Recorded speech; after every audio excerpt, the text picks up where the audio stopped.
wato kaga yaron nan kan na hana shi izo idan ga daukar kayana yana kaina ya ki yadda ai yaron nan fa ba shi da ki wallahi tallahi ba shi da ki amma duk ran da ya tsara zuwa ya dauka kayana sai na ragargaje mai a kai ko na ga alamun ka kunne kan nan lokacin da mu samu ofisi gaskiya akwai matsala na ba ku amma da kula da ku dai baka ne Allah tambaya nake Allah sa mun san na irin rogon nan ne fari sai irin ta nake nema muna da irin ta bari ma nuna ma irin ta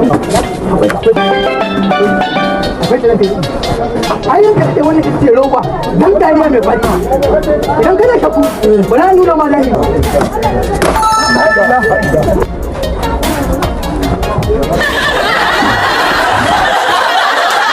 Assalamu alaikum warahmatullahi ta'ala wabarakatuh.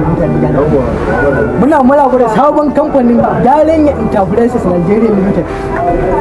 Da ya fara kawo mana sabon roba mai inganci da kuloli ga su kamar haka.